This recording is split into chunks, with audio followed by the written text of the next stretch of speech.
I'm Eric, and with me today, I'm Lee. I'm Dan. Oren. And I'm Sam. I'm Sam, and just by barely, we're going to cover our last season preview on the eve of opening day. So it's a very quick preview. By the time this posts, it'll basically be the season. So that's pretty exciting. So before we have Dan talk about all things Cleveland, rosters have been finalized for most teams, and kind of just wondering what surprises did your guys' team have, Lee, and who's on the Tigers that shouldn't be or you didn't think would be? So I guess there's two big things. Is one, Torque is going to be starting on the Major League roster, which was a big kind of question mark pre-spring training, but he's had a really good spring training, so it's not really a surprise, but it's an important note to make. Ryan Kreidler is going to be starting on the Major League roster, and I don't like that because he's not very good, but he feels positional needs, and he's playing center sometimes, I guess. Jason Foley is not starting on the Major League roster, which is kind of a surprise. I hadn't been paying too much attention to what his spring training stats looked like, but for like in 2024, he was our saves leader. So it's a little bit of a surprise to know that he's not going to be starting on the Major League roster. But I guess he wasn't performing well enough, and we got other guys who are doing better. And plus, you have like a new all-star caliber center fielder you're really excited about, right? Oh, yeah. We got Manuel Margot. Margaret, I'm not sure. Is it French? Manuel Margot. Yeah, he was Manuel on the Twins Margot. last year. Yeah. Don't expect much. I'm not expecting much. It's called half of our outfield is injured, so we're giving him $1.3 million to play for the next 2 months. So, yeah, I watched like 30 games of Bly Madris and Ryan Valade playing in the outfield, which is bad. So last season, so I'll survive 2 months of Manuel Margot. Why? So, what happened to Akil Baddoo? Shouldn't he at least be So, on the roster? well, right now he had to get wrist surgery, like right before spring training or right after spring training started. But also, he was DFA'd in like December or something because he had. I guess anyone doesn't remember, back in 2021, he was a Rule 5 pick, and we all thought he was going to be the next big thing because he had a home run in his debut. He had a grand slam the next day, and he was like one of the best players he was the best player on the team for like 2 months, but then everyone figured out he can't hit a fastball. And then he's just been up and down pretty much since. And he wasn't going to be on the roster in the first place. He might have been on the roster because of the injuries we've had, since Meadows is on the 60-day IL. Baddoo might have been pulled up, but he had to get wrist surgery. So I'm not sure when his return is slated for, but under normal circumstances, he had already been DFA'd in December and optioned to Toledo. So he probably wasn't going to be on the roster anyway. I will always remember because the Tigers took Akil Baddoo from the Twins that year, and this is after he missed the COVID season without playing, and he had never played above high A. And for the first 2 months, he looked like the next coming of Barry Bonds, and everyone in Minnesota was freaking out. Now, because in the space of a week, he had like 3 home runs and had a walk-off single, and we all thought he was going to be the next thing in Detroit for the next 10 years. But then the league figured out he can't hit anything above a 92, and then he was just done. Yeah. Dan, how about you? What surprises have you seen? There's one main one. I know last time we got together, we talked about the Nolan Jones trade. That in and of itself, didn't know that was going to happen. But it appears that he's going to potentially be our starting right fielder here in the coming days, at least against right-handed pitching. The one thing that came off of that, though, when I talked about this the other day, I thought Will Brennan was going to be our 4th outfielder. Not the case. He was sent down this week after having been told, by the way, he was going to be on the roster. So this all seemed to have come together pretty quickly. Yeah. That's cold. Yes. And didn't have to do that either, by the way. They still had the open roster spot. They had traded Tyler Freeman, who was on the 26-man.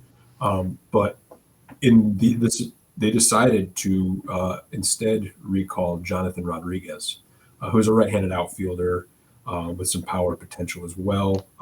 Wanted to kind of replace the right-handed bat they lost with Freeman with a different one. We'll talk more about Rodriguez here in a few minutes, but just in and of itself, that was a big surprise here in the last few days. Yeah.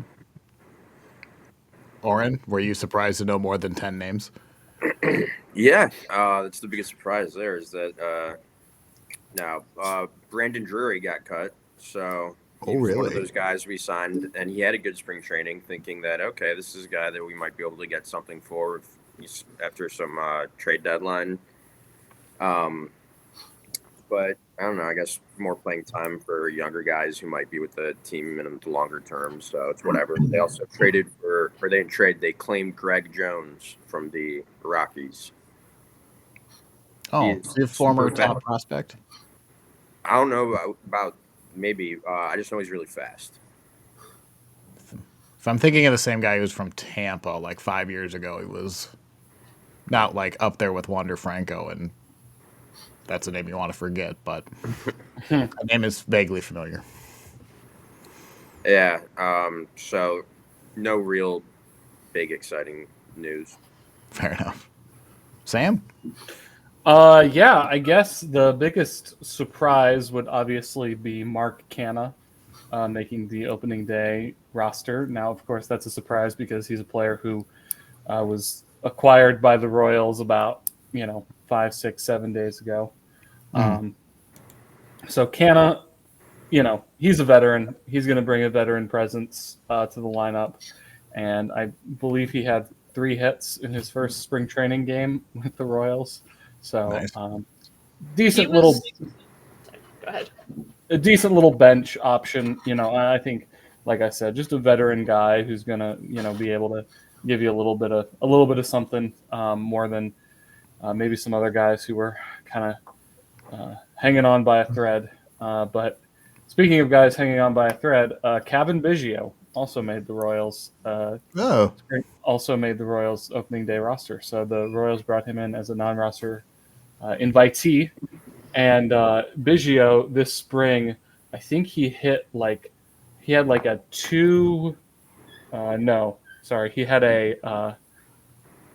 182 batting average with a 449 on base percentage.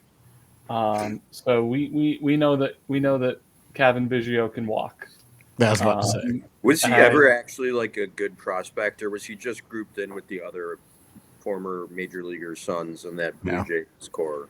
He had a decent first season, if I remember correctly. But I think he was very much kind of, like you said, grouped in with that that group of sons of Major League All-Stars. I think he finished 5th in the Rookie of the Year voting in 2019. But he had a decent couple seasons, but then I think maybe the league realized that he wasn't swinging the bat. And so that's not a recipe to stay in the league for too long. But yeah, no, he like I said, I think he's another guy who's gonna give you a little bit of a veteran presence, a little bit of a spark off the bench. And guys like Nelson Velasquez and Drew Waters and Nick Lofton, those guys just weren't doing it for you. So a couple veterans give you a little spark off the bench. Should be a decent, should be 2 decent additions to the roster. Yeah, he started on the Tigers last season, and we traded him at the deadline. He was pretty good for us. Nothing not like too exciting or splashy, but like steady hitter. Mm-hmm. Yeah. Who did the Royals give up to get Canha? Was it just like a player to be named? Cash. Okay. Yeah, I think it was like cash or a player to be named later. So, I think they just, I one time saw an article where a team traded a player for cash, and the first sentence of the article was money can be used to buy goods and services. So yeah, I think it's just going to be a cash transaction. Fair enough. So the Twins had a few. They did have, imagine this, another twin got put on the injured list. The second year in a row, Brooks Lee has left the final week of spring training with a lower back issue. Last year, it was a herniated disc, and he's still having issues with his lower back, and he's 24 years old. So that's ominous as hell. Other than that, the names I kind of already I talked about in the preview. There's a couple that I touched on. Mickey Gasper very briefly. He did make the roster. He's a 29-year-old rookie they got from Boston for Giovanni Moran. He is unique in that he led all of AAA last year in OPS. He is basically like 400 on base percentages at every level of the minors, has just never gotten a chance in the majors because it doesn't seem like he does a whole lot else well other than get on base and hit doubles. He is a switch hitter. He's apparently very good against right-handed pitching and not all that stellar against left-handed pitching, but he does get on base a decent clip. So you don't quite know where he's going to play defense. He is a catcher, or he's played hundreds of games in the minor leagues as a catcher. Apparently, the Twins do not want to see him back there at all. They're trying him out at second base, but he's only played maybe 8 games there in like spring training and a couple last year for the Red Sox. So he's like first base, second base catcher, but he's likely just going to fill a DH spot. Probably the name that at least Twins fans will know that was a big surprise is Randy Dobnak is making an appearance, which is actually a really, really good story. I do have a sweater jersey of Randy Dobnak. He was the Twins starter in 2019 that was an Uber driver, got signed to be basically a minor league fill-in, and then just found a groove. And he started a playoff game in Yankee Stadium in 2019. Just like a hell of a story. He then got a really modest, like 3-4 year, $10 million deal, which for someone who was driving Uber to get a guaranteed $10 million, like not bad. That contract has gone as south as that sad of a contract can go. He's had basically like thumb and like ligament issues. The way he was throwing his splitter, I guess, was really messing with his thumb, and he basically missed 2 years, and he's just been in AAA. So he's now making an opening day roster after basically 4 years of injuries and just fighting through it. So like that in itself is a really good story. His impact, mop up, maybe until Brock Stewart. He did something to his knee. It sounds like it's only gonna be like a week or two, and that's why he's making an appearance. So that's it really for surprises. Yeah, Every those 3 are always days, a Minnesota Twin goes on the IL. 1 like equals 1 prayer. Tell me about it. those are always good stories. I think the Royals. I think in 2022 they had a guy named Jose Cuas, who was working as a FedEx driver during the pandemic, who ended up making it with the Royals. Had a couple decent little seasons with the Royals. So yeah, it's always fun to see those stories. At the very least, especially like with Gasper, who's been trying to get a shot. He's 29 now, making an opening day. Yes, it took a couple injuries, but like, and same thing for Dobnak. Like, I don't think Randy Dobnak has had an opening day because he was been injured the entire time. So they're both good stories, but yeah, I hopefully that opens a door for either one of them to kind of bounce back, or Gasper can have a decent major league career. But yeah, we'll see. You guys see the video of that Yankees guy calling his mom about making the team for the first time? He was 29. He'd been in the minors forever. It was one of those videos where like you see it and then you just like start crying a little bit because it's like so sweet. You know, they start crying. So, you know, that was a cool one. There was another one in with Houston where his parents, like they invited his parents without telling him to come in and break the news to him. It was kind of a weirder one, but very sweet nonetheless. I love stories like that. Yeah. This is football, not baseball, but the kicker for the Lions, like, he's like 18 months ago I was selling bricks, and it's this great story. He's a brick seller. So now it's like the new thing. Every time his name is mentioned, it's 18 months ago he was selling bricks, and now it's like did you know Clayton Kershaw and Matthew Stafford went to the same high school? And it's the Yankees guy was a substitute teacher and Uber driver. Nice. Look at Uber. And Have a scouting report for you. Dude, I'm an Uber driver. Who knows? Maybe it's not too late for me. Well, how hard can you throw? About 79. All right, so you're going to be Better- on the Charlotte. You can start at Charlotte for now, and then maybe the White Sox might need you. better start working out, Oren. Yeah, for real. So I think with that, we'll move on because we have one team we have neglected to the very end. And Cleveland, who has been the most frustratingly consistent team during my lifetime, we need to talk about. So, Dan, what's going on with Cleveland this year? Yeah, perhaps saving the best for last year. We got 162 games to decide that or not. But hey, we'll see. As I get started here, there'll be a few general themes that I'll probably come back to as we go. One is chemistry matters. Clubhouse, how you feel coming to the ballpark every day as a ball player matters. Something else is I'm going to do some juxtaposition with stats, and just to remember that somewhere, usually the truth lies somewhere in the middle. And then big theme here is going to be depth and options. The Guardians have taken a lot of time, not just this offseason, but in general, to try to kind of stock the shelves and have a lot of different ways to get ball. So probably also going to use the word swing decision at least a few times. And we'll see kind of what else we come up with as we go. I'm going to start with what's basically going to be a mock starting lineup. This isn't necessarily going to be tomorrow's lineup. This may not be the most common lineup, but at some point in the next 6 months, these 9 guys are probably going to hit in this order at some point in time. They're going to be playing the position that they're most likely to play, and the 9 guys that I've picked here, I think, are going to be the most common at that position. And we'll start with our leadoff man, left fielder, Stephen Kwan, the chosen Kwan, among other funny puns you can kind of come up with here on this baseball reference page. Kwan last year made a distinct decision to try to swing with more authority, particularly on 2-0 counts, 3-1 counts when he was ahead, try to do a little bit more damage. And he started last season doing that very well. Much to the positive. From opening day to July 4th last year, his slash line was 367, 424, 562. He had a WRC plus of 178. He was worth 3.4 WAR.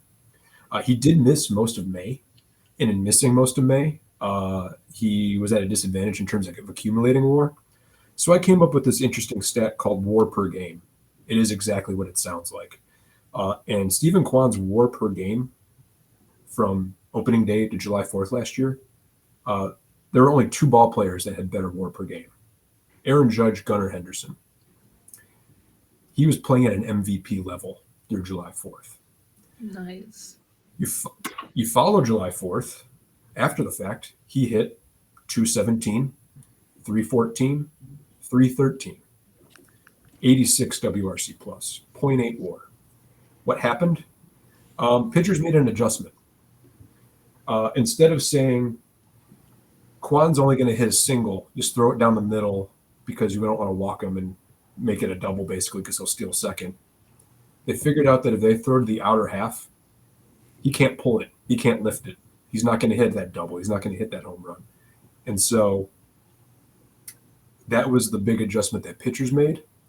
He also was injured again. He was on the IL a second time, and things seemed to sort themselves out as he returned. The injury did seem to be a factor in that because he came back with 2 games left in the season and played in the postseason, of course. Lee's very aware of that.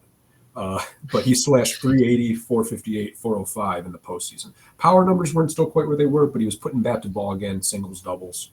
And again, postseason, the pitching was a heck of a lot better. He's also a 3-time Gold Glover. So, again, as I said up front, somewhere in the truth is the middle, or somewhere in the middle is the truth, rather. I would expect him to be, somewhere in between that fantastic start and the kind of abysmal end of last year. So I know like part of the fun of Stephen Kwan is that he can make contact with literally anything, and like that can work against for some players, like it works against Jose Miranda for the Twins, but like Luis Arias and Stephen Kwan seem to know like they can hit it with authority. When he was trying to hit for more power, did he lose much of that contact skill, or was that still there and he was just using it to foul off? A little bit, but he was mostly picking his spots. Like I said, it was 2-0. Okay, I'm going to go for that. I'm going to go for my A swing now. When he gets to an 0-2 count, he's still kind of, or a 2 strike count in general, he's still will sell out and try to put bat on ball. It's funny, though, in the previous offseason, not this offseason, but the previous, he actually practiced swinging and missing just to, like, get his mind right on. Like, it's okay that I miss sometimes. Like, wasn't he the guy that went, like, his first 58 plate appearances without swinging and missing or something? That's him. Okay. I thought that was him, but I wasn't sure. But that's Stephen Kwan. Batting second. I don't like playing against him. It's annoying. It seemed like he got on base every single plate appearance during that playoff series. It was annoying. He's the strictest definition of the classic leadoff man that you can find now. Fast, puts it in play, good eye. I wouldn't want to face him either. Glad he's on my team. Moving off of that, batting second, playing center field is Lane Thomas. Lane Thomas was acquired at the All-Star break, or at the trade deadline last year for Jose Tena, and was part of the end of the year playoff push for the Guardians. Unfortunately, from the date of his trade to August 31st, his slash line was 148, 239, 198, 30 WRC plus with negative WAR. There was a general kind of feeling around fandom here in Cleveland of, oh God, this guy stinks. What did we do? Particularly when Tana was pretty decent for the Nationals when they first got him. My past, I knew of Lane Thomas, of course. He was a decent ball player. Knew that, this was probably just a funk. And the rest of the way, he hit 264, 295, 560, 137 WRC plus. Made a name for himself in the postseason as well. Big double in the ALCS that, was followed by other heroics. Timely hitting in the postseason. And he is in a contract year this year. The goal, hopefully, out of him is to have a 2020 year, hit second at the top of the order with Kwan, create some havoc up there, and be a main cog in the Guardians' offense moving forward. This presentation is going to be sending me into a vengeful trauma spiral, isn't it? We'll get through it. I don't like him. Not for nothing. It's us Kwan who hit like 30, who averages like 20 doubles and 20 to 30 doubles, and looks like Thomas when he's going does the same thing. So that's really annoying to face 1-2. The vibe I have is Thomas is streaky, and we saw that in full force last year. We'll see how that plays out this year. You're looking at his baseball references, kind of goes up and down a little bit. Yeah. Moving off at Lane Thomas, batting third, playing third base. Jose Ramirez, 6-time All-Star, 5-time Silver Slugger, top five in MVP votes 5 times, 39 doubles, 39 home runs, 41 steals last year. Just barely missed a 40-40-40 season. We got rained out in game 162 last year. He missed the opportunity to do that. That was so frustrating. That was, yeah. Oh, yeah. Trust me, it was. Anybody knowing it's so him, dumb that they didn't just play that game. He wanted it too. So beyond the numbers, Jose plays hard all the time, sets the example. There's a story from years ago now where Terry Francona had him in, at the time it was Ahmed Rosario was the other kind of clubhouse leader at the time, had him in the office early in spring training. Hey, you guys, we got a young team. I need you guys to help set the example. And Jose was like, don't worry, bro, we got you. And goes out and busts it every day. And if he can do that, there's no excuse for anybody else not to be. Additionally, he chose to stay in Cleveland. Obviously, it's been talked about a lot, that the discount he took. Again, chemistry matters. You're going to see a theme here of a few guys took less money to stay. And I think that speaks positively to that chemistry. There was some talk of Ramirez hitting second this year. They played with that very, very early on last year and decided it was a bad idea. He's super comfortable hitting third. We'll see how that goes this year. I think ultimately he's going to land hitting third for the majority of the year. I was going to say, he makes so much more sense in the second spot than Lane Thomas does. He's just it's a comfort thing. And I think given his history with the team, the discount he's taken, I think they're willing to be a little bit deferential to him. So yeah, if the guy's willing to take less money to stay there, you give the man the spot on the lineup he wants. You're gonna go over it, but does Lane Thomas, is he left? Because like he is a switch hitter. Like, is he trying to break up lefties and righties, putting him third? So that's not a big part of it, I don't think. I do think that there's the potential that hitting Ramirez second could help with that. That is something Vogt tries to do. Stephen Vogt tries to break it up. Because Ramirez is a switch hitter, though, I think it just kind of it's flexibility in any spot you put him. He's so good; it's actually insane. He's a joy. No, I'm not trying to rub it in. He's a joy to watch. Yeah, game after game. No, he is. He's one of my all-time favorite players. Every series we play against you guys, it seems like he hits a home run every single one. Like, I think it wasn't until like game 4, and I was like, oh, there it is. I was wondering where Jose Ramirez's home run was. I think it took until game 4 to get that. Nice. It's like, it's a little late. I think I would say Ramirez is probably the most underrated player in MLB. Not because I would agree with that, but I feel like he's been the number one underrated player for the past like 5 years at this point. Has been. Yeah, I was gonna say, I think he's kind of gotten his due by now. It took longer than it should have. But yeah, I think everyone knows he's that good. But even with that, he doesn't like. I don't think I've ever seen him make an error. Like, he just seems to be just solid all the time. And he has one of the all-time great baseball gifts because of when he slid head first and he kicked his helmet way up into the air and it landed on his head. Not like that's right. I remember that. That's not the gif we're thinking of, and you know it. Okay, well, honestly, that gift is cooler than him knocking out Anderson. Well, he inspired one of the greatest baseball radio calls of all time. So yeah, I will say the one flaw mentioned. I think he's going to be 32 this year. At some point, and we're not there yet, but at some point, third base is going to become. At some point, he's going to age out of third, and I just don't know what the solution is there. Now, that's a problem for 2027 maybe or 2028, but that is part of the calculus there as well. First base, why not? Too little. How tall is he? I've seen the Twins play Luis Ariz at first base. He's not too little. That's true. He's a little on the smaller size. I remember when Miggy was doing his retirement and tour stuff, and they all got. He was presented with retirement gifts every time at the Guardians, and Jose Ramirez was there, and he gave him a guitar, and Miggy goes like this to square up, and he was having none of that.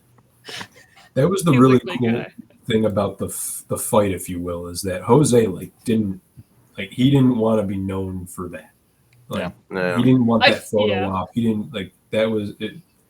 I feel a little bad that that's what he got so much of that, but it's also amazing. Like, it's an amazing moment, but I mean, Tim just asked for it in every way possible. He basically gave him no choice but to do it, and you can tell he didn't want to. Yeah, Anderson was the one who dropped the glove and went for it. Ramirez just got lucky with or not lucky, but yeah. Better. Yeah. Swing hard, you might hit something. Like, you made me do this. I didn't want to have to do it. Type of. Moving off of Jose Ramirez, batting fourth, DHing, Kyle Manzardo.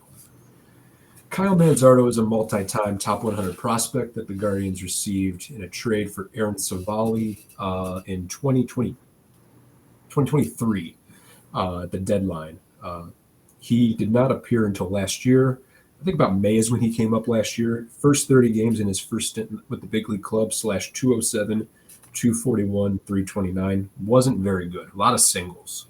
But went back down, worked on things, and came back up at the start of September. Played 23 ball games, hit 270 /333, 540. Had 5 home runs in those 23 games. Bunch of big postseason hits too. Home run against the Yankees in the ALCS. Really known for his hit tool, bat to ball contact, and is the kind of guy that as he gets a little older and a little more mature and fills out, potentially hit 35 home runs. I don't think he's there yet. So putting him in the 4 spot is something he's probably going to have to grow into a little bit. But the Guardians are really banking on him being part of their future moving forward, and this year, of course, with the void that's been left with Josh Naylor's departure. Speaking of batting fifth, playing first base, Carlos Santana. Carlos Santana is Kenny Lofton status at this point for the Guardians. This is his third tour of duty with the team. Was a longtime Indian at the time, at the start of his major league career. Came back around the turn of the decade and is back again this year. He was signed in tandem with the Josh Naylor trade. There was that Saturday during the offseason where like every first baseman got a job except Pete Alonso. This was part of that. So the anticipation there is that Santana will play every day at first base. He still kills left-handed pitching, so that's going to be his calling card, I think, but will face right-handers as well.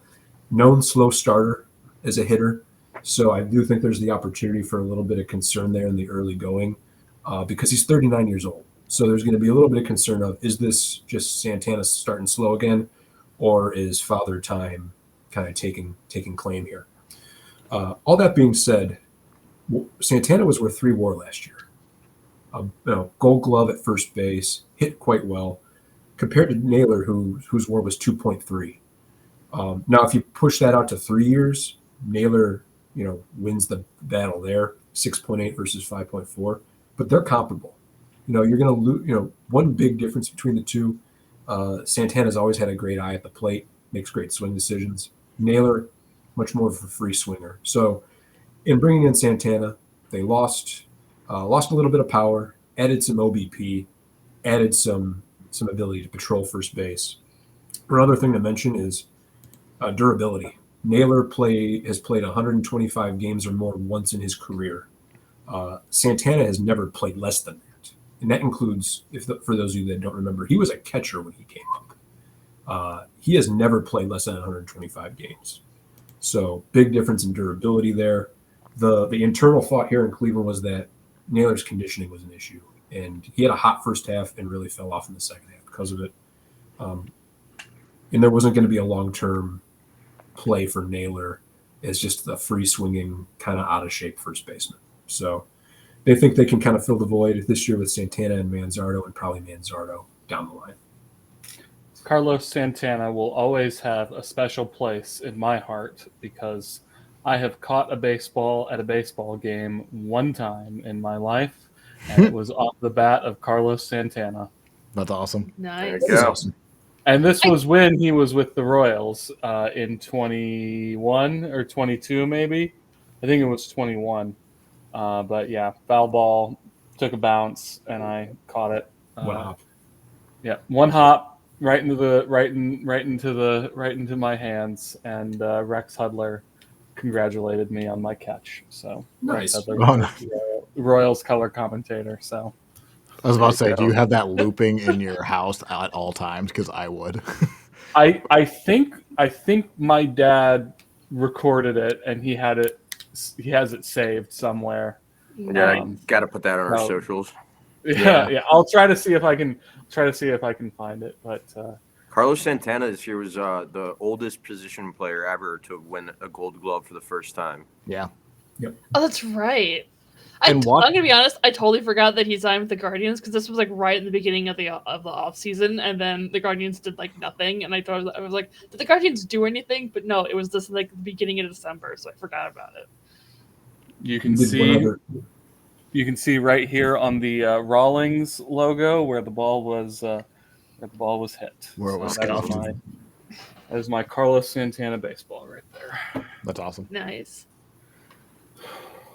Not that this matters at all, but I like how Baseball Reference is showing all his jersey numbers, and he had to play with number 30 for the Twins because he signed too late into the season, and they already assigned numbers, and Joe Ryan had the number, and to change your number past a certain date, it's like $250,000, and he was like, I'm okay. Like, I don't. Yeah, you have to like buy out the jerseys that they have made or something. Yeah. Oh. Nice. So Joe Ryan was just going to give it to him. He wasn't going to charge him because he's, a 20-year pro and has worn the same number his entire career, except for now, 1 year in Minnesota. Yeah, I think it's always funny seeing when when guys get traded or they resign with new teams or whatever, seeing what they end up getting the guy who had the number before that they want. Yeah. I don't know. It's just like a really fun sports thing that happens occasionally. I just think it's fun. Yeah. It's a fun little tradition. Well, I hear Carlos Santana is a pretty good guitar player too. So True too. Oye, como va? He'll fit in at Cleveland then. Indeed. Batting sixth, right field, Nolan Jones, our newest Guardian, also a former Guardian.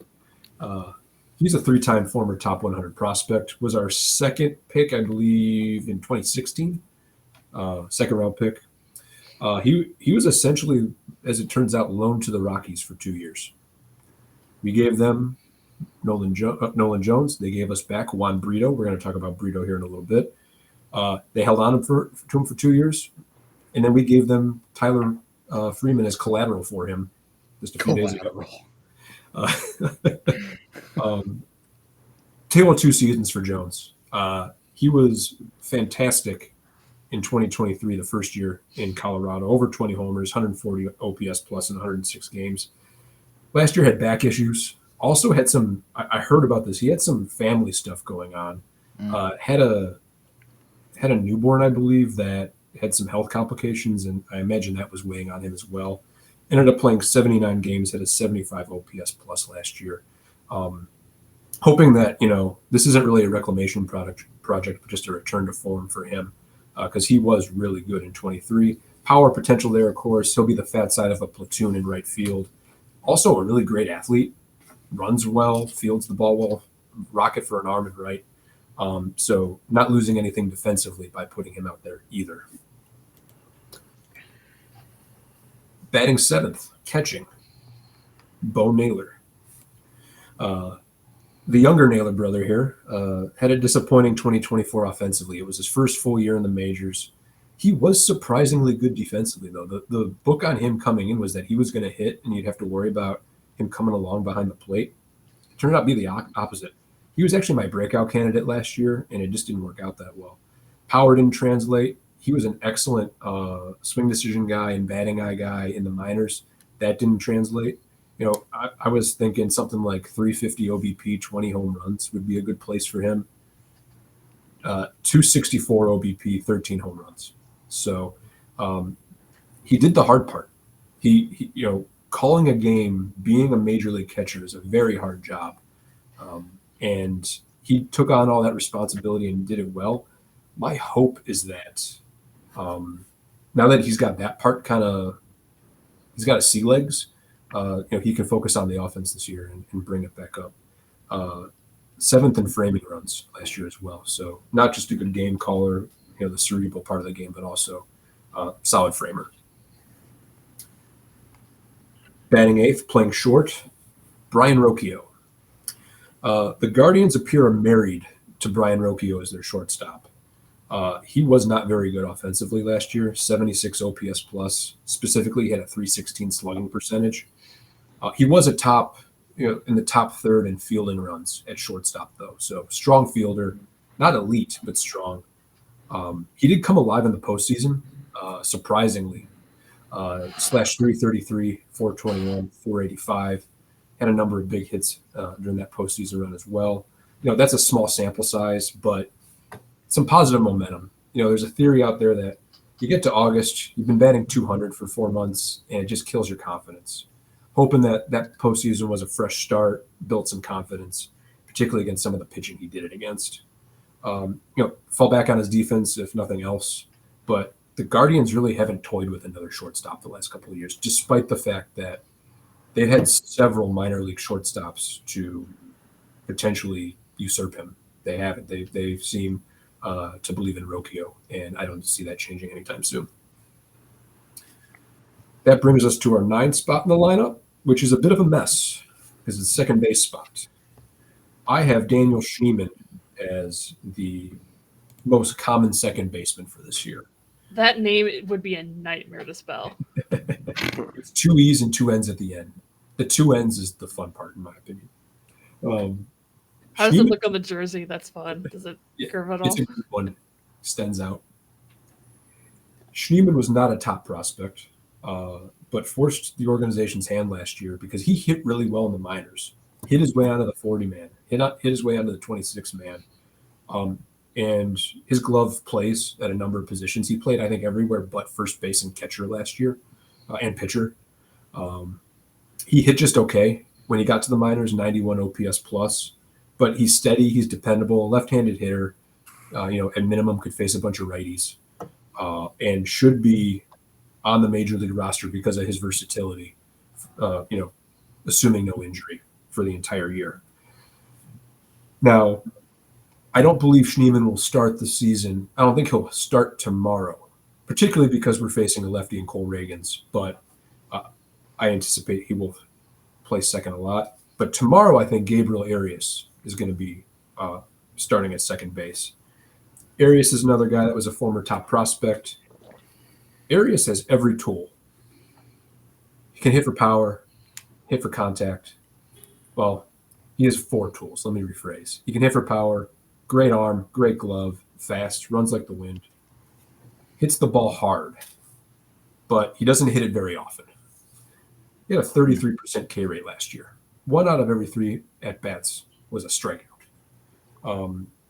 Also just lacks concentration at times in the field. Chases way too many pitches. I talk about swing decision a lot.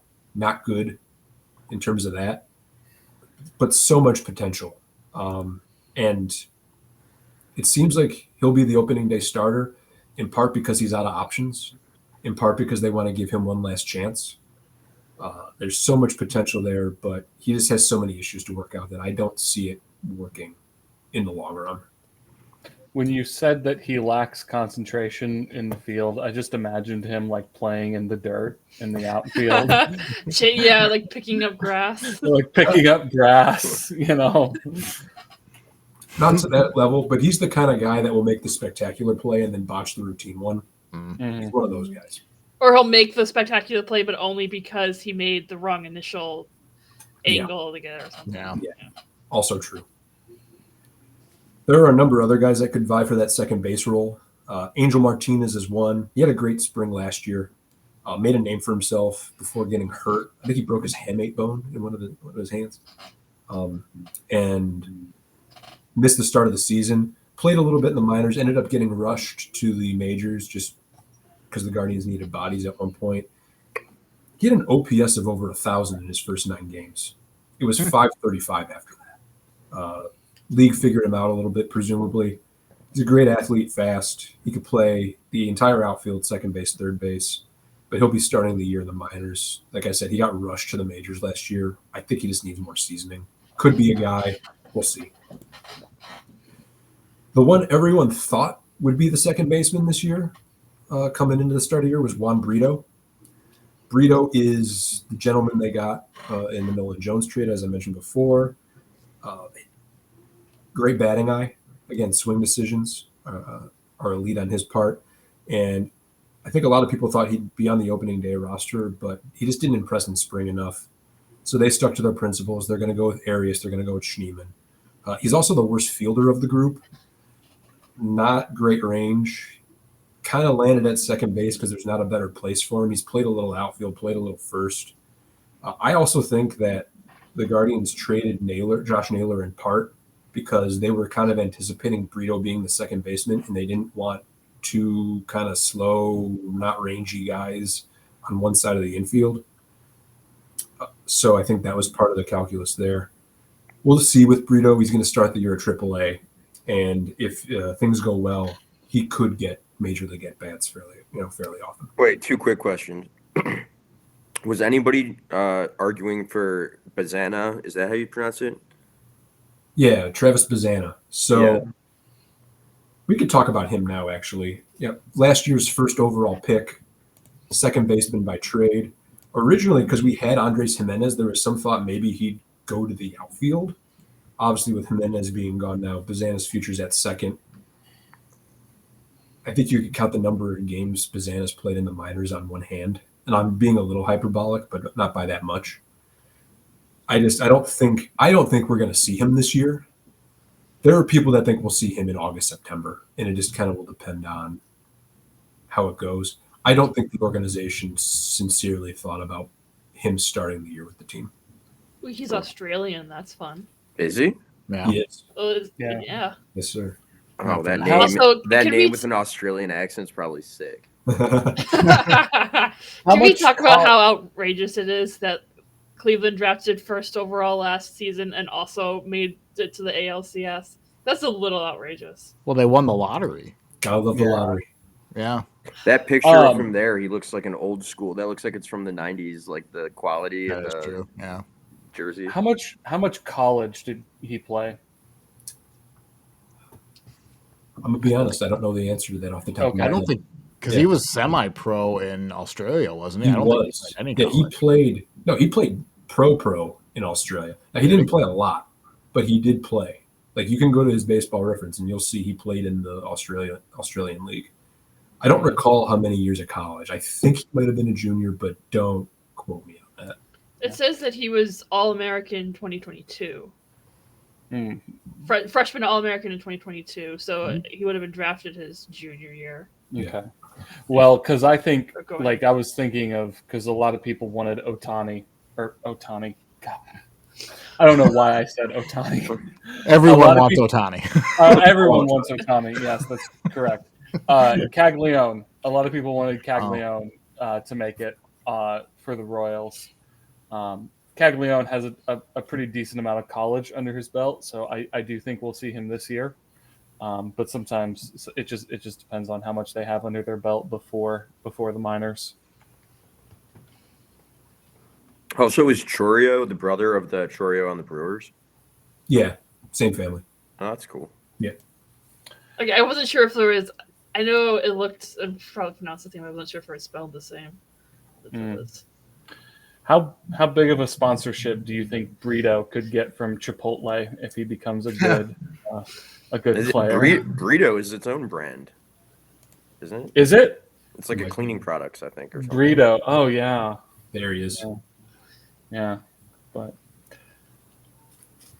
Just wrapping up the second base conversation, the Guardians were willing to trade Jimenez's premier defense for a little more offense. They thought that offense might come from Brito. It's not going to start that way. I think Schneemann, if Schneemann is a little bit better of a hitter, he's basically an average hitter while performing average as a fielder as well. Jimenez obviously was an elite level second baseman. The offense wasn't there. And I think they're just looking for a little bit more even keel moving forward. It was a tough move to make. I think the contract made it a little bit easier, but they're going to try to find another way at second base this year. Schneemann and Brito are probably the leaders for who will play the most. Other bench guys, real quick to go over. One main one, David Fry, all-star David Fry. He'll start the season on the IL. He had elbow surgery after the season last year. At his best, Fry is incredibly versatile. Play all the corner positions and catcher. He won't be doing that this year because of the elbow. I think he's going to be mainly DH, maybe first base towards the end of the year if things go well. Kills left-handed pitching. And I think the fact that he kills left-handed pitching has actually hurt his reputation as a guy who could hit righties too. He's genuinely not that bad against righties. He could play every day. So we'll see kind of what his return is. We're thinking like all-star break. In a perfect world, he would play most days, varying positions. We're not going to be able to do that year. Probably a smaller role for him this year, but help culminate the end of the year with him on the roster as we push towards the postseason. Next up, backup catcher, Austin Hedges. The biggest selling point for Chemistry Matters, Austin Hedges. Team leader, player coach, both tactically and in terms of interpersonal relationships. There's several articles that have been written at this point about Hedges and just how he lightens the clubhouse, but also knows how to talk to the guys, make sure guys are motivated, etc. On the field, also an elite framer, game caller. Would have been top 3 in framing runs if he received pitches at the same rate as the other guys on the list. On a rate basis, he was top 3. Unfortunately, though, he hits like a pitcher. and pitchers don't hit anymore. So, he affects the game and affects the team in many other ways. Not going to be a big source of offense, but has really found his niche here in Cleveland, and looks to be on the roster at least for this year. They re-signed him to a 1-year deal. So what is like if I would poll 100 Guardians fans on Austin Hedges, are we getting a thumbs up or a middle finger? You're getting both, depending on who you ask. There are people that just don't understand and don't want to. The fact they can't quantify his impact just frustrates them to no end. It's frustrating when 2 outs, man on third and second, and it's his turn to hit. Like, I get it. I genuinely think he should, has value in other ways. Not everybody feels that way. I would probably call it 60-40 in favor, but I could be wrong. A couple other guys here. John Kenzie Noel, a.k.a. Big Christmas. He'll be the right side of the platoon with Jones, most presumably. Probably a little bit of DH. He can also play first. Really big dude. Pure power. Lots of swing and miss. Another guy that swing decisions are pretty questionable. Hit a similar K rate to Arias, but more often when he impacts, it's homers and doubles. So he had an excellent start to last year, but in September really struggled. Hit 118, 363 OPS. But his playoff home run definitely brought some goodwill. And his power is just too intoxicating to not know for sure if there's something there, especially on this team where there's just not a lot of pure power guys. So he's going to get some run, definitely against left-handed pitching. Vogt also just does a really good job of getting guys in every 3-4 days. So I think we'll see a lot of Noel. How old is he again? What's that? How old is he? What's it say there? 23. He'll be 24 soon. So Okay. still a young guy too. But has had the same reputation throughout the organization. A lot of swing and miss, but prodigious power. I think Big Christmas is one of the best nicknames I've heard in the world. That is a Awesome. fantastic nickname. Also, That was great. just a great first name. John Kenzie. Yeah, he dressed up in a Santa suit and everything this Christmas time. It was great. You can find that online. Eric, you love it. I don't hate it. He's going to get like a bunch of like Christmas. He's going to be everywhere and like for commercials in Cleveland. You know it. Any little bit. He hits 15 dingers a year. We'll see him on TV in December. A couple more guys. Chase DeLauder. We talked about Bazana a minute ago. Often injured first-round pick from 2022. Got a lot of tools. Honestly, the best comp for him is probably Nolan Jones. I don't think it's a coincidence we traded for Nolan Jones. But just can't stay on the field. He's had a bunch of foot problems. We might see him later this season, especially if Jones or Noel falter. Kind of wait and see. But he will be starting the season on the IL. In the opening, I mentioned Jonathan Rodriguez. It's not official, but it sounds like Rodriguez will start the year on the team. He had a cup of coffee with the Guardians in the middle of last year because he was excellent at AAA. Slash run at 301, 390, 540 in 118 games. He was awful at the major league level. 129, 325 OBP, so he did walk a lot, but 161 slugging. I'll be honest, I didn't see anything there. He feels like a quad A guy to me. I'd love to be wrong, but he's going to get a shot here to start the year. I think we're facing a lot of lefties early on, so he'll get some maybes. He is a right-handed hitter. And I mentioned Will Brennan as well. He won't be making the opening day roster. He failed to hit the ball with much authority in his time the last two years. The way I think about him is he's like Quan, but worse. It's rude to say, but that's kind of what he is. He's a back-to-ball guy, but he's not as fast. Doesn't hit for as many base hits. 377 slug and over 800 at-bats in the majors. So he'll be working on things at AAA to start the year. And that's everybody on the position player side I wanted to mention. So we'll move to the starting rotation. First up, Tanner Bybee. Bibee was thrust into the ace role last year after Shane Bieber got injured in April, and he performed admirably. He had the same ERA last year as Logan Webb, a comparable FIP to Corbin Burns, was 22nd in WAR among starting pitchers. So not top tier ace, but held his own as a number one on a playoff team. He'll reprise that role here for the first half as the team's ace. Not necessarily a Cy Young guy, but definitely top of the rotation. And with some potential reinforcements that could be coming, is definitely part of the winning solution here. Next up, Ben Lively. Ben Lively was last year's reclamation project. I actually didn't think he was going to make the roster at the start of the year. And if he did, it was going to be in the bullpen. There was a bunch of injuries at the start of the year, and he ended up in the rotation in late April. That reclamation project paid off in spades. He got 3.81 ERA in 151 innings last year. He hadn't thrown that many innings in the previous 8 years, and he had played in the KBO, minors. I think he had some time with the Reds, maybe a couple other major league teams, but hadn't thrown that many innings since like his second year in pro ball and in high A. So he ended up running out of gas a little bit last year. Had a 3.42 ERA through August 1st, and then up to 3.81 by the end of the year. I'm curious to see how season 2 fares with him on the team. I think he can be solid again, and if he's kind of built up a little bit more, I think he'd get a full year at that lower rate. Third in the rotation is Luis Ortiz.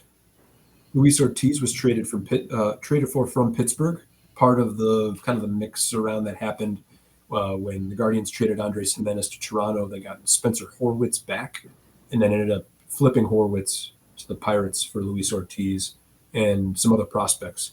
Apparently, the Pirates really, really wanted Horwitz, but they were trading from a position where Ortiz was expendable because they have such a dearth of young starting pitching, and Ortiz ended up being the odd man out. He started the year last year in their bullpen and ended up earning a role in their rotation, ended up making 15 starts, had a 3.22 ERA in those starts. I do respect regression from him early because new organization, new way of doing things. He didn't do very well in spring. I think there's a little bit of a concern that we're going to do the whole "this guy stinks" thing that we do with Lane Thomas. But I think in the long run, Ortiz is going to be a really good ad. Young guy. Like I said, I think last year was his first full year in the majors. Opportunity to figure it out with one of the best, pitching development teams in the league. Number 4 is Gavin Williams. Williams was actually a more highly touted prospect than Bibee was. Really good stuff, up to high 90s fastball, good curve. Last year never got off the ground for him. He had an elbow injury in the spring. Didn't require surgery, but missed the first half, and just played catch up the rest of the year. Just was never right. Ended up with a 4.86 ERA and 16 starts. I expect a huge step forward now that he's got a clean bill of health, and could really become a strong 1-2 with Bibee as two young starting pitchers that could really carry the Guardians, not just this year, but moving forward. That whip is a bit ugly. Yeah, the command was an issue for sure. And the FIP doesn't look. Yeah, I was gonna say the better. whip is ugly, but the FIP is good. I was about to say that shouldn't work. It's a weird combo. I guess he induces a lot of ground into double plays, I suppose. It's weird because the Guardians always have good defense, so having a FIP that much lower than an ERA is kind of surprising. I was about to say, did he just get hit like a death by 1,000 cuts? Did he just get singled to death last year? Yeah, my perception is that it was a lot of bad counts that led to singles and that kind of thing. Some good swings. So we'll kind of see if that writes itself here. But he's got the stuff to be like a frontline guy. I'm actually going to... How a lot of his underlying stats are very similar to the previous year, but his ERA went way up. Do you look at, he gave up less walks, more strikeouts, a little bit more hits, no change in home runs, but his ERA just went. Bloop. Well, not it's a slight difference, but his K rate went up, or his strikeout rate went up, and his walks went down. So, like, that's exactly what you want to see. Not much. I mean, they're all within, a third or a half run, but Yeah, I think he's a really good breakout candidate for this year, Yeah, especially with the Guardians pitching development. If you haven't done your fantasy draft yet, you've got several good hours left to pick Gavin Williams. I'm going to go to my fantasy team right now. My fantasy team's already filled up, so. For the fifth spot here, I'm actually going to not go with a guy that's going to be in the fifth start to start the year. I just want to talk about him now instead. Shane Bieber. If all goes well, he'll end up with hopefully like the fifth most starts on the team. So we're going to talk about him now. Bieber pitched 12 scoreless innings last year. Made 2 starts, 6 innings in each start, didn't give up a run. He knew in inning 1 of game 2 that he needed Tommy John surgery. He went out there, felt it in his elbow, and just gutted out the start. I've heard him talk about it. He talked about how, like, he wanted to savor that moment, and just because he knew what was coming, like he knew he was going to be out of the game for a while. Plan is to be back around midseason this year, around the All-Star break. I wouldn't expect necessarily top-tier Cy Young award-winning form. Be pleasantly surprised if we get that, but he wants to come back and contribute, and I think, 85% Shane Bieber is still really darn good. We did this with Matthew Boyd last year too. Like, got a guy that was rehabbing from Tommy John and ended up being like a huge part of the back half of the season and playoff run. So there's some proof positive there, and he's another guy that chose to return for less money. He had bigger offers to go other places and decided he wanted to do his rehab here, contribute 1 more year. We'll see where it goes from there. In a similar vein, I just want to mention real quick, the Guardians also signed John Means, who's in a similar situation, going to miss most of the year, may come back for like a September run. Former Orioles ace from many years ago, hoping potentially he can contribute late. The Guardians seem to have this in mind where they can kind of grab these guys that are hurt and rehab them and hopefully use them for, stretch run kind of thing. Yeah, it's a pretty long view to take to sign him before the season starts for a guy. What you said, when he's going to come back? Like September. Now, they do, I believe, have a club option for him for 26. So worst comes to worst, he misses the whole year. Well, we'll bring you back for 26 and hopefully you'll, can make the team. Yeah, you guys easily have the best front office in the division. yeah. I'd like to think so. We'll see how the year plays. Imagine giving your players extensions. Wow. I don't know what that feels like. Imagine having a good front office. It felt like for the Twins preview, you were kind of hyping up the pitching in a way that kind of took a little bit of convincing, but this was kind of the opposite. You're kind of downplaying how like every single one of these guys has like really, really good numbers. Mm-hmm. And the one guy who doesn't has some like good peripherals. Yeah. I'm just trying to be objective here as best I can. But I mean, that's to be expected from Cleveland, yeah. Well, one of the things, and I haven't said it a lot, is depth. Like, this is building depth. Like, we went into the playoffs last year with 2.5 starting pitchers. And by the way, we pulled those guys in like the 4th inning. Part of that was because the bullpen was so good. But I think there was a concerted effort here. We have to have starting pitching on this roster. So anywhere we can get it. The way I've thought about it is it's like Walmart brand what the Dodgers are doing. We're going to have like 10 starters just in case, but we're not going to go spend $1 billion on them. We're going to find guys and use the fact we have a great pitching development team to hopefully get there. Mm-hmm. I thought it was very funny how the playoff series between us, it was basically 2 teams that had like 1.5 starter. Yep.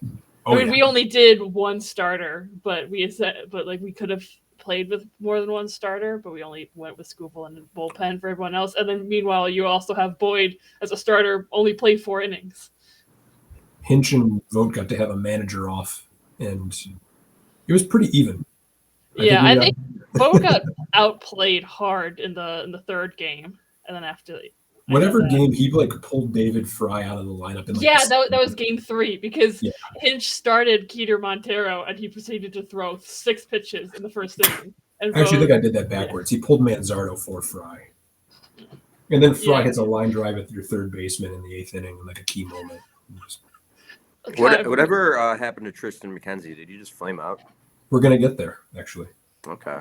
I got a couple more started pitchers. I'm at the point now where we're talking about swingmen. Yeah. Logan Allen. He'll be the 5th starter right away. Made the team out of spring training. Allen's a control pitcher who was in the middle of the plate way too much last year. But as I said a minute ago, didn't have enough starting pitching. They had to keep rolling him out there. He ended up with 20 starts, 5.73 ERA, 2 home runs per 9 last year. His future's uncertain. He's getting the first go-round here to start in the 5 spot. And he did have a pretty decent previous year when he came up in the middle of the year. So there is some proof of concept there with Allen. He's got to put it together for an extended period, though. Like I said, he'll get a chance to. Those numbers are ugly. 1.5 whip, 2 home runs per 9. Yeah, the FIP is, I mean, not terribly or higher, but it's still like in the rookie year higher than the ERA. And his stuff doesn't jump off the charts. He's got to do it with finesse, hit the corners. Right. He's, like I said, is way too much in the middle of the zone last year. Another guy, Tristan McKenzie. He'll start the year in the bullpen. Former first rounder, great pedigree. Kind of got rushed to the majors in the COVID year, but has been pretty good at different times over the last few years. His problem is twofold. He had an elbow issue before, I believe in 23, and he elected not to get surgery. Everybody locally kind of has it in their mind that he screwed up by not getting the surgery, and that's why he has struggled more recently. I'm more of the mind that he's healthy. It's just he's a tall, lanky guy, and tall, lanky guys have trouble maintaining their mechanics. So it could be both, but command has been an issue. He, I believe last year led the league in both walks and home runs at one point, raw totals. Again, he was another guy they had to keep rolling out there early on because they needed bodies in the starting rotation. He'll start the year in the bullpen. I don't know how that's going to go. I think he's probably going to be mop up or middle relief, long relief. But they're hoping that maybe sticking him in the bullpen, different perspective, simplify some things. So you might have just mentioned this too, but I'm assuming you said he had issues with controls. What happened in 2023 where he was averaging 7 walks per 9?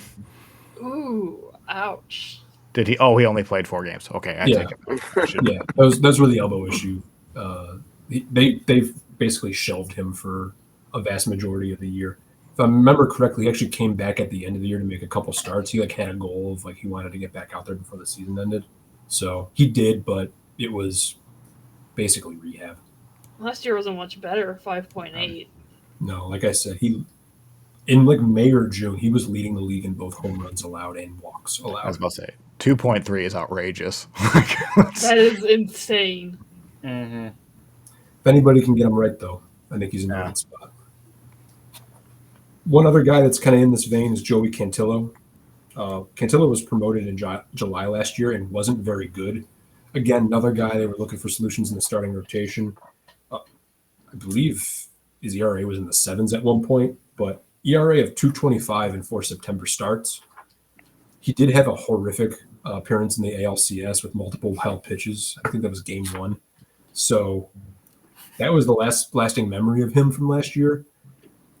He was out in spring training early, pitching a lot. I think they wanted to get that out of his mind. And they've moved him to the bullpen. He had started mostly last year. His stuff as a left-handed pitcher could play really well. He's got really good stuff, good fastball, good breaking pitches. Could be deployed for length, could be deployed as a lefty specialist. Lots of options there in terms of how they could use him. But another guy where they just want to kind of stick him in the pen, focus on throwing a couple of pitches, throw hard, and we'll kind of see where it goes from there. Last one is Jacob Junis. He was a late signing, right around the time that the pitchers and catchers reported. The Guardians brought him in. Was an excellent swingman last year for a couple of teams. 2.69 ERA was best of his career. And both started and relieved. I was surprised. He was good in both roles. He had a sub-2 ERA in 6 starts. And they weren't the longest start. They weren't 5, 6, 7 innings. They were like 4-inning starts, but still gave decent length. I think he'd be more of in a case of emergency break glass kind of guy for the starting rotation. But again, this is options. And reinforcements are coming. They wanted to stock the shelves with starting pitching. Last but not least, last year's best bullpen in the league. We'll start with Emmanuel Clase. Clase has led the league in saves 3 times in a row. He had an 0.61 ERA last year. My opinion, Tarek Skubal was the Cy Young last year. He was the deserving winner of the Cy Young Award. Clase deserves some more consideration, though. He literally gave up 5 earned runs all last year.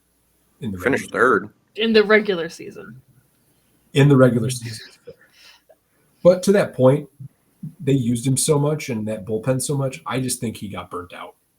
So another reason that they're kind of stocking the shelves with all his starting pitching. Key to his success, he's been dominant all years, but was another level last year. Very, very simple. He used his 101 mile an hour cutter more often last year, and to great effect. 8th inning guy, Hunter Gaddis. Gaddis is a failed starter turned dominant 8th inning man, at least for 1 year. We'll see if he can replicate that here in 2025. He's the perfect example of what I was talking about a minute ago. Here's the ball. You're going to go pitch an inning. Give us your best stuff. Interestingly, he had 4 pitches as a starter. He's still using all 4. But using them to a great effect, more break on his curve and his slider, throwing at a higher speed out of the bullpen. Really worked out for him. Possible regression there, but I would expect it to be minor as opposed to major. Next up, potential 7th inning guy, potential lefty specialist, Tim Herron. Herron was questionable to make the roster last year too. Ended up making it, at least in part because Sam Henches ended up getting injured. Also ended up dominant, far and away significantly better than his previous campaign in 2023. And both lefties and righties hit under 200 against him. So he is not just a one-trick get lefties out guy. Of course, super important these days with the 3-batter minimum. That brings us to Cade Smith. 5th in Rookie of the Year last year, 9th in Cy Young voting. ERA of 191 and 75 1/3 innings. He had an FIP of 140. He was actually unlucky in all that. And he was in the fireman role last year, something that the Guardians have deployed for a few years now. Even under Francona, they were doing this. They tried to do it with James Karinchak. It didn't work as well because he was James Karinchak. But Smith was fantastic as the first guy out of the pen. Starter gets in trouble, need a guy to bail him out. His fastball was one of the hardest pitches to hit in the entire league last year. So perfect role for him. I anticipate he'll be back in that role this year, but somebody gets hurt, something happens, he could easily be 8th inning guy, and it's a 7-inning ball game at that point. I did not realize he was this good. He got a 9th place Cy Young vote. Yes, sir. 3 of these guys in your bullpen alone had higher awards than anybody on the White Sox last year. That's not a high bar, though. Now, they used them a heck of a lot, but yes. Next up, Paul Sewald. The Guardians did this last year, too, when they traded for Scott Barlow. They just added like a veteran guy who was a former closer they thought would be good for depth, good like bullpen camaraderie guy, I think. Sewald is getting $7 million. So this wasn't, don't get me wrong, it's not Edwin Diaz money or anything like that, but they didn't pay pennies. He is a little bit of a reclamation. I hope it goes better than it did with Barlow. Barlow ended up getting cut in August. And not even that he was that bad. They just had so many good options. He was kind of the odd man out. Sewald did have a down year last year in Arizona, doing a little bit of reclaiming there, but he's got a good pedigree and he's good depth to pull from. A couple other guys to mention here. Trevor Stephan will not be on the roster to start the year. He's another guy that'll be returning from Tommy John surgery. He was our 7th inning guy on the 2022 playoff team. Missed all of last year because of Tommy John, and should be back sometime in the first half, maybe like May. Probably leaned on him a little bit too much in that 2022 season. He had an ERA at 2.69 that year, but it was over 4 in 23. Could have also been because of the arm problems. But he's just another guy they can kind of add that has a past history of like being a dominant back end of the bullpen guy. So just more reinforcements to come. I don't know why, but a couple years, it must have been that 2022 season. Does anyone know the Jesse Pinkman, he can't keep getting away with this meme? Yes. For some reason, I saw Stefan like closing it, just shut down the Twins, and I just remember the goddamn Guardians are doing it again, and then a no-name player that just can come in and dominate, and I threw my hands up. 5 guy we got from the Yankees. They like hit him early on, and he was pitching 9th innings in 10-1 games, and voila.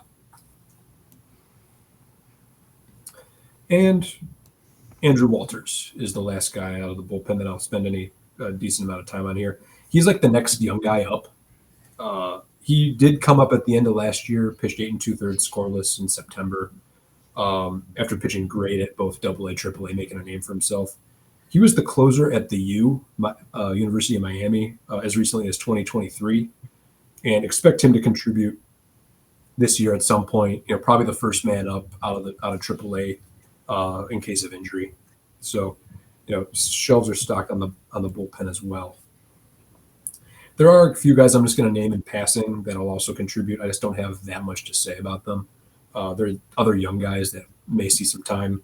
Nick Enright, Franco Aleman, and then Doug Nikhazy, who could pitch both out of the starting rotation or the bullpen. He's a left-handed guy. Thought he might make the team, but they opted to go with Cantillo instead as the second lefty out of the bullpen.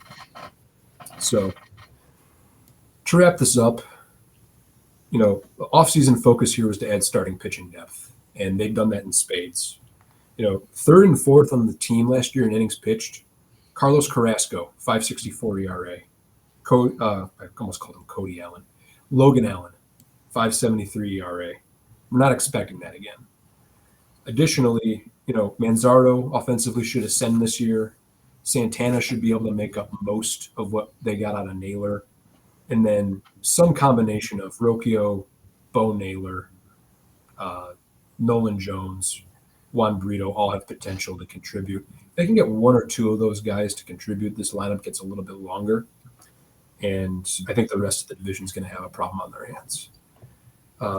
Additionally, they're bringing back nearly every piece of last year's incredible bullpen. They did lose Eli Morgan, who was kind of like the unsung hero of last year's bullpen, but probably the most expendable of those guys. Chemistry matters. Vogt's a decent technician, but he's an incredible people manager. That's clear through 1 year. Last year's manager of the year.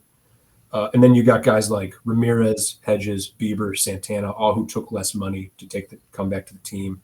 Veteran leaders to help carry the clubhouse. And I think, you're on day 7 of a 9-game road stand. You've lost 5 out of 6. It matters whether or not you want to come to the ballpark the next day or not. And I don't think there's a better organization that guys will want to come that next day. To conclude, I think 4 teams in this division get to 60 wins at about the same time. The first team. Which 4?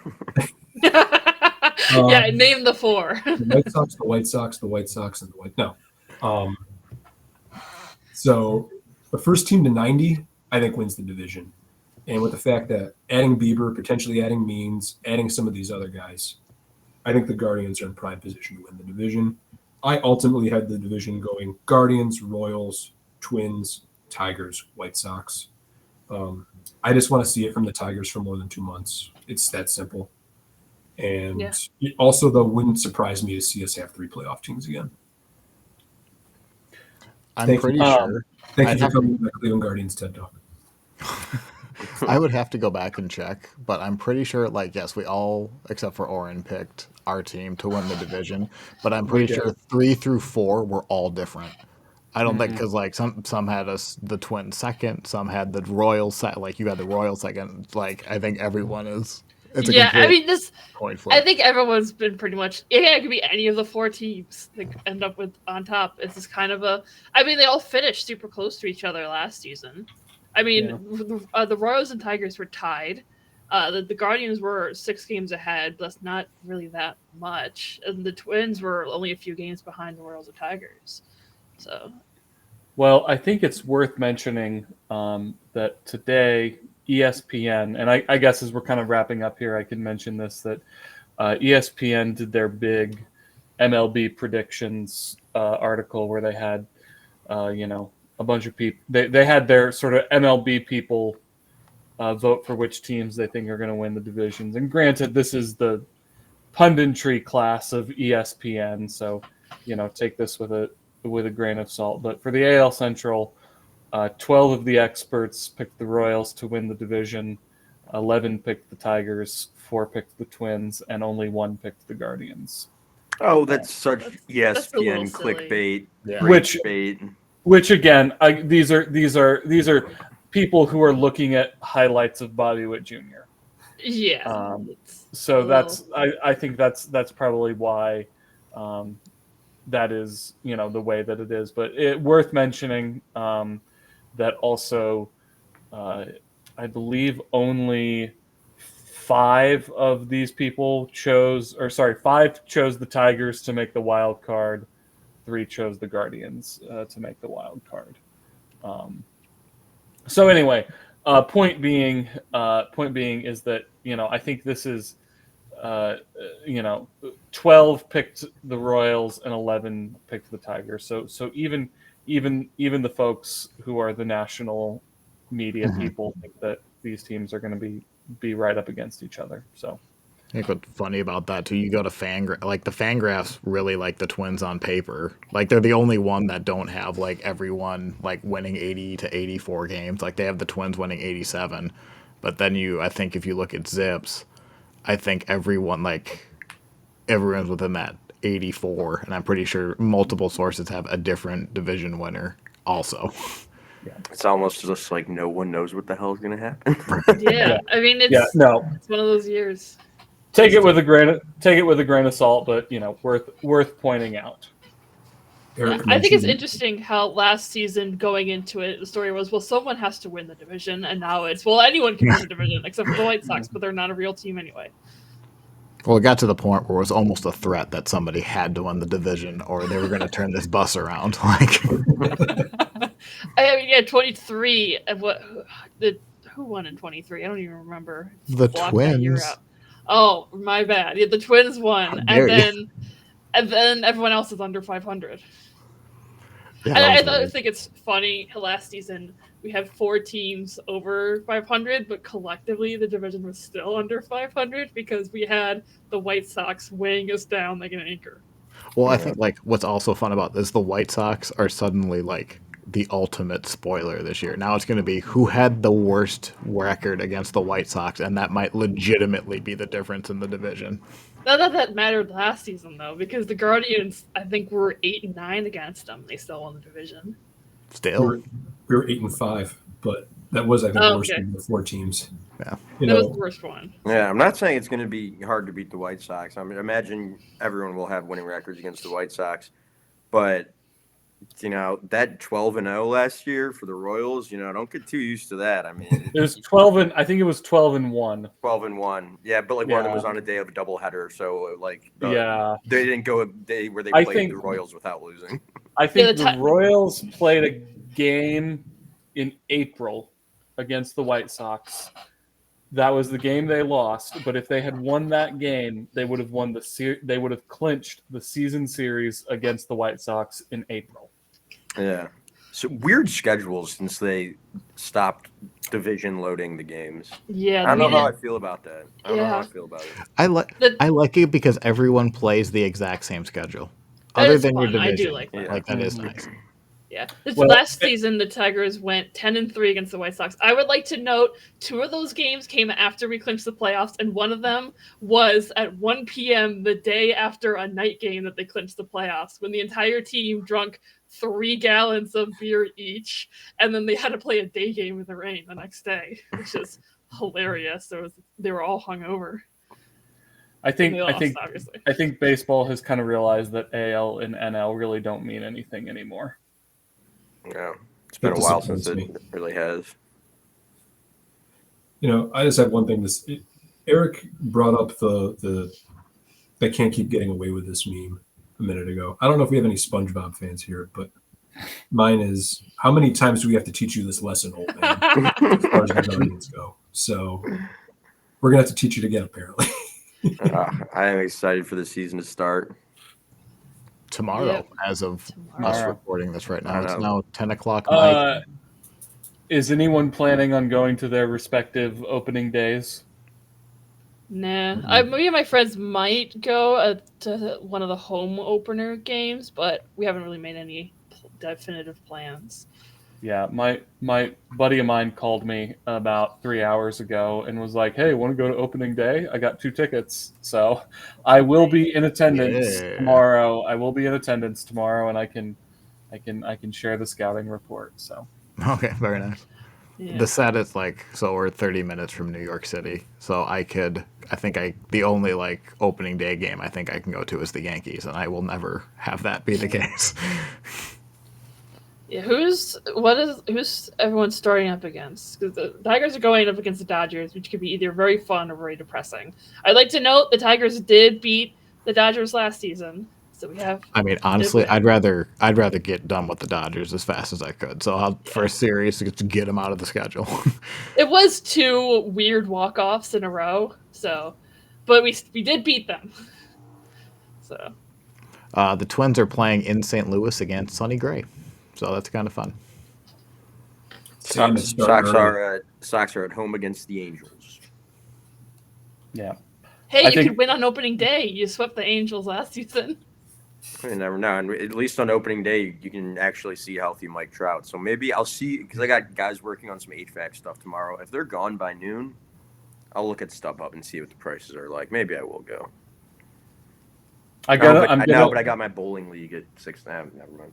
I'm going to predict that it will be an affordable price. Yeah, I'm going to go ahead and say that's a safe bet. The gates, they're not even taking tickets. They're just allowing people to walk in. Yeah. Just walk in. Just so long as you buy a beer, you can come in. They were selling something, I don't remember what the package of games was, but it was first 3 months, unlimited games for $20. Have they thought of a giveaway where it's a gun holster so you don't need to hide the gun in your belly fat? I'll run that up the marketing ladder and see what they think. Does anyone else remember that? There was a lady, a gun went off in guaranteed rates because it's not confirmed yet. It might be more likely that it was from outside the stadium, because nobody in the section responded to the sound of a gunshot. No one heard it, and so it's tough to say. And it might have just been that she happened to have drugs on her, so she didn't stay to get checked out by the medical staff there. Weird. It's kind of one of those things where the more you look into it, the more of an unsolved mystery it is. It's the most Chicago thing I've ever heard in my life. Nobody reacted to the gunshot, so we don't know where it came from. It just seems really weird for it to just fall from the sky coming from somewhere. I mean, I guess, but the odds of that are astronomical. I mean, the odds of that's happened before. People have been hit with bullets from outside of stadiums in baseball stadiums before. At least there's precedent for that. Okay, I didn't know that. The official narrative, or the other narrative, that it was in the rolls of her belly fat, and that muffled the sound, and that's where she got shot, and it got through security. It's I don't know. The stars kind of have to align for that one. But I'm telling you, this one clip of apparently when it happened, they show, and the people sitting 2 feet away from her don't react. Yeah, I think I saw that video. And it's I don't know if you guys are gun people or not. I'm not particularly one, but I've shot guns before. They're loud. They are. Yeah. Loud, Yeah, when you a know? gun goes off near you, you know it. Yeah. The idea of a muffler or silencer is kind of a myth. It's made up. Those don't really exist. Yeah. Who has a silencer in Chicago? Got an A amplifier. lot of instead. people. Don't find out the Yeah. hard way. All right. Well, before this turns into NRA talk, we should probably call it quits for the night. So, thank you for everyone who's listening. I did have a screw up posting the stuff onto the podcast streaming site. So we are now, if you were just listening to us on Apple Podcasts, we are now available pretty much wherever you would like. We're also on YouTube, so give us a subscribe and all of the ring the bell cheesy things everyone else says. But with that, we'll see you guys later.